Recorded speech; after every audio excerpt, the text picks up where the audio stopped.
Hi అండి. అందరికీ నమస్కారం. Welcome to my channel. ఈ వీడియోలో ఏపీ ప్రభుత్వ ఉద్యోగులకు మరియు పెన్షనర్లకు పెండింగ్ బిల్లులు చెల్లింపుల తాజా సమాచారం గురించి అయితే వీడియోలో తెలుసుకుందాము.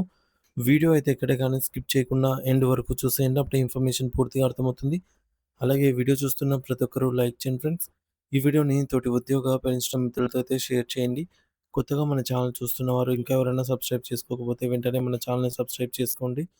సబ్స్క్రైబ్ చేసుకోవడం వల్ల నేను చేసే ప్రతి ఒక్క వీడియో మీ వరకు రీచ్ అవుతుంది. ఇక ఆలస్యం చేయకుండా వివరాల్లోకైతే వెళ్ళిపోదాము. ఫ్రెండ్స్ ఇక విషయానికొచ్చినట్టయితే ఆంధ్రప్రదేశ్ రాష్ట్రంలోని ప్రభుత్వ ఉద్యోగులు, ఉపాధ్యాయులు మరియు పెన్షనర్లకు సంబంధించిన వివిధ ఆర్థిక పరమైన అంశాలు మరియు పెండింగ్‌లో ఉన్నటువంటి బిల్లుల చెల్లింపుల ప్రక్రియపై అత్యంత తాజా సమాచారాన్ని తెలుసుకుందాము. రాష్ట్ర వ్యాప్తంగా లక్షలాది మంది ఉద్యోగులు తమకు రావాల్సిన సరెండర్ లీవ్స్ బకాయిలు, కరువు భత్యం, డీఏ, డీఆర్ అరియర్స్, జిల్లా ప్రజా పరిషత్ ప్రావిడెంట్ ఫండ్ జెడ్పీపీఎఫ్ ద్వారా లోన్లు, ఏపీజీఎల్ఐ పాలసీలకు సంబంధించిన లోన్లు మరియు గ్రూప్ ఇన్సూరెన్స్ స్కీమ్ జీఐఎస్ వంటి వివిధ రకాల పెండింగ్ బిల్లుల కోసం ఎంతో ఆసక్తికరంగా ఎదురుచూస్తున్నారు. ఈ బిల్లుల చెల్లింపులకు సంబంధించి ప్రభుత్వం నుంచి వస్తున్న సమాచారం ప్రకారం ఆర్థిక శాఖ నిధుల విడుదలపై కసరత్తు చేస్తోంది. ముఖ్యంగా విద్యారంగానికి సంబంధించి ఒక బ్రేకింగ్ న్యూస్ వెలువడింది. 2024, 25 విద్యా సంవత్సరానికి సంబంధించి జరిగినటువంటి అడ్వాన్స్ సప్లిమెంటరీ పరీక్షల మూల్యాంకనం ప్రక్రియలో అంటే పేపర్ ఇవాల్యుయేషన్ చేసే ప్రక్రియలో ప్రాసెస్‌లో పేపర్ ఇవాల్యుయేషన్ చేసిన ఉపాధ్యాయులకు ప్రభుత్వం ఒక తీపి కబురందించింది. సాధారణంగా సెలవు దినాల్లో లేదా వేసవి సెలవుల సమయంలో ప్రభుత్వ విధుల్లో పాల్గొన్నటువంటి ఉపాధ్యాయులకు ప్రతిఫలంగా సంపాదిత సెలవులు మంజూరు చేయడం జరుగుతుంది. ఈ క్రమంలోనే మూల్యాంకనం అంటే పేపర్ వాల్యుయేషన్ విధుల్లో పాల్గొన్న ఉపాధ్యాయులకు ఈ సెలవులను మంజూరు చేస్తూ పాఠశాల విద్యాశాఖ ఒక అధికారిక ఉత్తర్వును జారీ చేసింది. దీనికి సంబంధించిన రిఫరెన్స్ నంబర్, ఆర్‌సీ నంబర్ చూసుకోవచ్చు స్క్రీన్ పైన అయితే ఒక సెకండ్. సో, ఈ యొక్క ఆర్‌సీ నంబర్‌గా అయితే పేర్కొనడం జరిగింది. 30027/14/2024 అని. మరి ఈ ఉత్తర్వుల ప్రకారంగా విధుల్లో పాల్గొన్న రోజులకు అనుగుణంగా ఉపాధ్యాయుల ఖాతాల్లో ఈ సంపాదిత సెలవులు జమ అవుతాయి. వీటిని భవిష్యత్తులో వారు అవసరానికి వాడుకోవచ్చు లేదా పదవీ విరమణ సమయంలో నగదుగా మార్చుకోవచ్చు. మరో ముఖ్యమైన అంశం మెడికల్ రియంబర్స్‌మెంట్. మరి అనారోగ్య కారణాల వల్ల చికిత్స పొంది ఆ ఖర్చులను ప్రభుత్వం నుండి తిరిగి పొందాలని దరఖాస్తు చేసుకున్న ఉద్యోగులు మరియు పెన్షనర్లు తమ దరఖాస్తు స్టేటస్‌ను తెలుసుకోవాలని కోరుతున్నారు.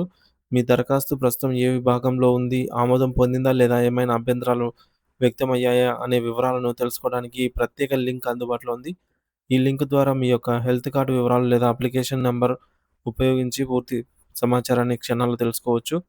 ఉద్యోగ విరమణ పొందిన పెన్షనర్లకు అందాల్సిన గ్రాట్యుటీ మరియు ఎన్హాన్స్‌డ్ ఆహ్, of the earned leaves enhancement of earned leaves వంటి బకాయిల పరిస్థితిని పరిశీలిస్తే ప్రస్తుతం పరిస్థితి కొంత ఆందోళనకరంగానే ఉంది.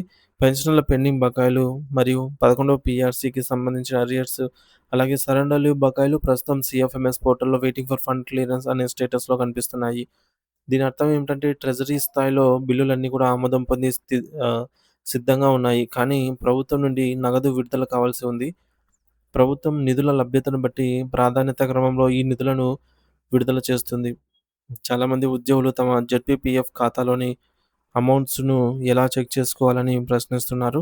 మీ ప్రావిడెంట్ ఫండ్ ఖాతాలో ఎంత బ్యాలెన్స్ ఉంది? ఎంత వడ్డీ జమ అయింది? మరియు మీరు తీసుకున్న లోన్ల వివరాలను తెలుసుకోవడానికి అధికారికంగా పోర్టల్ లింక్ అందుబాటులో ఉంది. ఈ లింకును క్లిక్ చేస్తే మీ యొక్క ఎంప్లాయీ ఐడీ నమోదు చేయడం ద్వారా మీ ఆర్థిక లావాదేవీలన్నీ ఒకే చోట చూసుకోవచ్చు. జిల్లా స్థాయి సమస్యల విషయానికొస్తే విశాఖపట్నం జిల్లాలోని సీతమ్మధార ఎస్టీఓ పరిధిలో పెన్షనర్లకు డీఏ అరియర్స్ అందలేదని అనేక ఫిర్యాదులొస్తున్నాయి. రాష్ట్రంలోని ఇతర ప్రాంతాల్లో చాలామందికి ఈ బకాయిలు జమ అయినప్పటికీ ఇక్కడ మాత్రం సాంకేతిక కారణాల వల్ల జాప్యం జరుగుతోంది. ట్రెజరీ అధికారులు ఈ బిల్లులను మళ్ళీ అప్‌లోడ్ చేయాల్సి ఉంటుందని లేదా సాఫ్ట్‌వేర్ అప్‌డేట్ చేయాల్సి ఉంటుందని సమాచారము. ఈ సాంకేతిక సమస్య పరిష్కారం కాగానే నిధులు నేరుగా పెన్షనర్ల ఖాతాలో జమ అవుతాయి. కాబట్టి ఆ ప్రాంత మిత్రులు కొంతకాలం వేచి చూడక తప్పదు. సరెండర్ లీవ్ బిల్లుల గురించి మరో ముఖ్యమైన అప్డేట్ ఏమిటంటే చాలామందికి గత 2 సంవత్సరాలుగా ఈ బిల్లులు పెండింగ్‌లోనే ఉన్నాయి. ఇరిగేషన్ డిపార్ట్‌మెంట్ వంటి వివిధ శాఖల ఉద్యోగులు 24 మరియు 25 సంవత్సరాలకు సంబంధించి తమకు రావాల్సిన సొమ్ము ఎప్పుడొస్తుందని ఆవేదన వ్యక్తం చేస్తున్నారు. ప్రస్తుతానికైతే ఈ బిల్లులన్నీ క్యూలో ఉన్నాయి. ప్రభుత్వ ప్రాధాన్యతలు మరియు ఆర్థిక పరిస్థితిని బట్టి దశల వారీగా చెల్లింపులు జరిగే అవకాశం ఉంది. పెండింగ్ బిల్లులకు సంబంధించి ఎప్పటికప్పుడు మారుతున్న తాజా అప్డేట్స్ కోసం సంబంధిత వెబ్‌సైట్ మరియు అధికారిక ప్రకటనలను గమనిస్తూ ఉండండి. ప్రభుత్వం త్వరలోనే సానుకూల నిర్ణయం తీసుకుంటుందని ఆశిద్దాము. ఇది ప్రస్తుతం ఉన్నటువంటి పెండింగ్ బిల్లుల తాజా పరిస్థితి మరియు సమాచారము. సో, ఇంకా ఏమైనా సమాచారం అందిన వెంటనే వీడియో రూపంలో మీకైతే అందించడం జరుగుతుంది. ఇంకా ఎవరైనా మన ఛానెల్ సబ్స్క్రైబ్ చేసుకోకపోతే వెంటనే సబ్స్క్రైబ్ చేసుకొని అప్డేట్స్ అయితే ఫాలో అవుతూ ఉండండి. Thank you for watching this video.